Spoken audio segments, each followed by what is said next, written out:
मो चैनल संस्कृति एवं परंपरा को संगति अछंती पंच सागर, संगति अछंती पंच सागर, पंच सागर से पंच सागर, राधिका गोपिका मुरलीधर, राधिका गोपिका मुरलीधर, देख गो आगो सखी देख गो, राधा माधव चाली देख गो।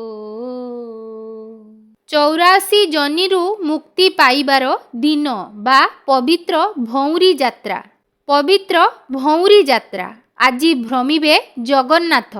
सारा जगत को भ्रमरे पकाउथिबा देवता आजी भौरी भलिया भ्रमिबे। अक्षय तृतीया ठारू महाप्रभुंक 21 दिनिया बाहार चंदन जात्रा आरंभ होइथाय। मदन मोहन, श्रीदेवी, भूदेवी, राम, कृष्ण एवं पंच महादेव नरेंद्र पुष्करिणी रे नंदा और भद्रा चापरे प्रत्यह जलक्रीड़ा करिथांती। वामदेव संहिता मतरे जल भ्रमणिका जात्रा त्वेकविंशति घस्रकाहा दिने विंशतमे देवी जल भ्रमणिका बहु। अर्थात एही भ्रमरीर शास्त्रीय नाम हेउछि जल भ्रमणिका।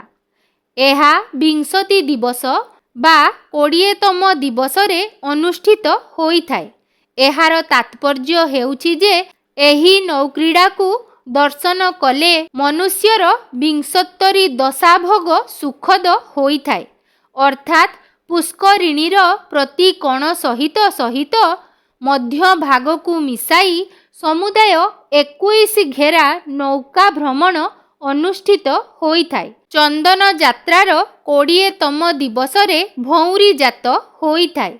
बाहार चंदन जात्रारे प्रत्यह दिन चापरे गोटिए घेरा एवं रात्र चापरे 3 घेरा परिक्रमा करिथांती, किंतु भौरी रे रात्र चापरे ठाकुर नरेंद्र पुष्करिणी रे 21 घेरा नौविहार करिथांती एवं 21तम दिनरे महाप्रभुंक हलदी पानी नीति संपन्न होइथाय। श्री जगन्नाथ महाप्रभुंक विजे प्रतिमा मदन सुंदर पाखरे 2 पत्नी माँ भगवती कृपामयी सौभाग्यमयी लक्ष्मी ठाकुराणी एवं माँ भूदेवी को संगरे धरी मणि विमानरे विजे हेबे श्रीमंदिररु नरेंद्र पुष्करिणी बा चंदन पुष्करिणी को। तांको सांगे थिबे बलराम एवं कृष्ण पालिंकीरे शयन अवस्थारे झुली झुली जिबे। श्रीक्षेत्रर पंच पांडव श्री मार्कंडेश्वर, श्री नीलकंठेश्वर, श्री जम्बेश्वर, श्री कपालमोचन एवं श्री लोकनाथ विजे मध्य एही जात्रारे जिबे। एमानंकु पंच पांडव कहिबार अर्थ भगवान कृष्णंक सहित विराट रजार घरे द्वापर जुगरे जो लीला करिथिले चंदन जात्रा तार एक अंश मात्र। सेई पूर्व सूचित अध्यायर आजी परिप्रकाश घटुछि। मणि विमाने गोविंद चौपाशे घेरिछंती सहचरी वृंद। निर्मल चंद्रबदन आहा की पसंद, तेरछा चाहाणी तुले हस मंद मंद। संगे पंच पांडव लभंती आनंद, घटुआरी निजग गांती गीत छांद। देख गो मणि विमाने गोविंद, चौपाशे घेरिछंती सहचरी वृंद। मंत्री पदे लोकनाथ देव सदानंद, करंती सकल निर्भा शेषभा संपद।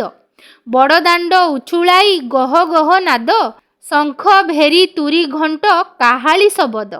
देख गो मणि विमाने गोविंद, चौपाशे घेरिछंती सहचरी वृंद। मणि विमाने गोविंद, बोले बनमाली ध्याई चरणार बिंद। चापकु विजय आहे गोपी हृद चांद, देख मणि विमाने गोविंद। भूदेवी, श्री मदन मोहन, माँ श्रीदेवी मणि विमान रे चंदन जात्रा को विजे कला बेले सेठारे से समय रे एही गीतटी गान करा जाई थाए। एही मर्मरे एही न्यायरे भगवान जाई ଚନ୍ଦନ ପୁଷ୍କରିଣୀରେ ପହଞ୍ଚିଲା ପରେ ଚନ୍ଦନ କୁଣ୍ଡରେ ପଶିବା ପୂର୍ବରୁ ଭଉଁରୀ ବୁଲିବେ। ଅର୍ଥାତ୍ ଗଜପତି କପିଳେନ୍ଦ୍ର ଦେବଙ୍କ ସାନ ଭାଇ ନରେନ୍ଦ୍ର ଦେବଙ୍କ ସ୍ମୃତିରେ ଯେଉଁ ନରେନ୍ଦ୍ର ପୁଷ୍କରିଣୀ ଖୋଦିତ ହୋଇଛି, ଯାହା ଦେହରେ ଚନ୍ଦନ ଯାତ୍ରା ପ୍ରଭୁଙ୍କର ଅନୁଷ୍ଠିତ ହେଉଛି, ତାର ଚାରିକୋଣରେ 21 21 21 21 ସମୁଦାୟ 84 ଘେରା ଭଗବାନ ବୁଲିବେ। ଭଗବାନ ଯାତ୍ରା ଦ୍ୱାରା ସୂଚାଇ ଦେଇଛନ୍ତି ଯେ ମଣିଷ 84 ଲକ୍ଷ ଯୋନି ଭ୍ରମଣ କରି ଶେଷରେ ଦିବ୍ୟ ମାନବ ଜନ୍ମ ଲାଭ କରିଛି। ଏହି 84 ଥର ଭଉଁରୀ ଭଳିଆ ବୁଲୁଥିବା ନୌକାକୁ ଯିଏ ଦେଖିଦେବ, ସେ 84 ଲକ୍ଷ ଯୋନି ଜନ୍ମରୁ ମୁକ୍ତି ପାଇଯିବ। ଖାଲି କ'ଣ ଏତିକି, ରଥଯାତ୍ରା ବି 84। ଶ୍ରୀ ଜଗନ୍ନାଥ, ଶ୍ରୀ ବଳଭଦ୍ର, ମା ସୁଭଦ୍ରା, ନନ୍ଦିଘୋଷ, ତାଳଧ୍ୱଜ ଏବଂ ଦେବଦଳନ 16, 14, 12 ଏହି ତିନି ରଥର ଚକ ମିଶାଇ ଦେଲେ 42 ଚକ। ଗୁଣ୍ଡିଚା ଦିନ ଯିବ 42, ବାହୁଡ଼ା ଦିନ ଆସିବ 42, ସମୁଦାୟ 84। ଏହି 84 ଚକର ଯାତ୍ରାକୁ ଯିଏ ଥରେ ମାତ୍ର ଦେଖିଦେବ, ସେ ମୁକ୍ତି ପାଇଯିବ। ଆଉ ସେ ପୁନର୍ଜନ୍ମ ପାଇବନି, ମୁକ୍ତି ପାଇଗଲା ସିଏ। ଚନ୍ଦନ ଯାତ୍ରାରେ 84 ଘେରା, ରଥରେ 84 ଚକ। ନିଜକୁ ବି ଟିକେ ଦେଖ, ଆମେ ସମସ୍ତେ ବି ହେଲେ 84 ବା ଆମେ ହେଲେ 3.5 ହାତ ଉଚ୍ଚ। ପ୍ରତ୍ୟେକ ମଣିଷ ତା ନିଜ ହାତର 3.5 ହାତ ଉଚ୍ଚ ବା 7 ଚାଖଣ୍ଡେ। ଗୋଟେ ଚାଖଣ୍ଡେ 12 ଆଙ୍ଗୁଠି।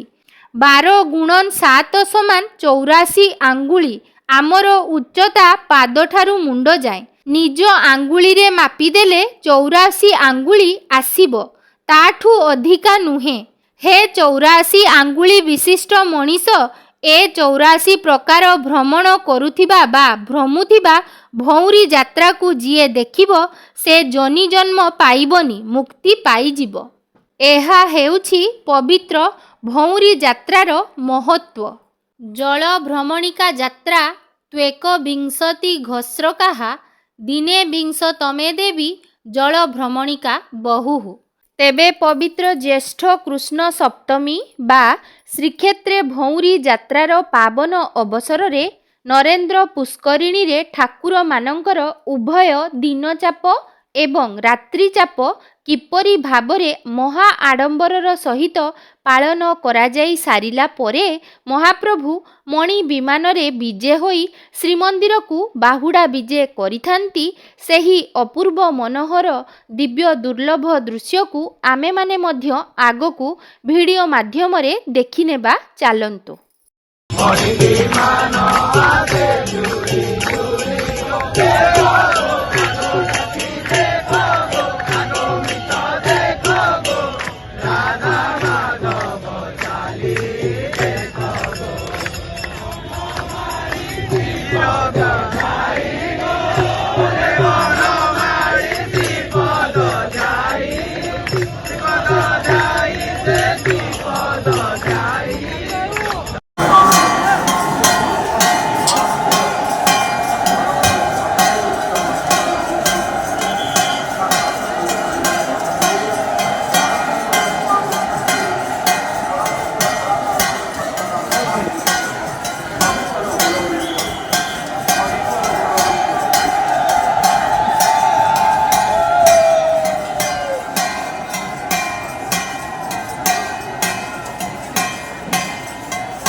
प्रभु पांडव सब चढ़ गो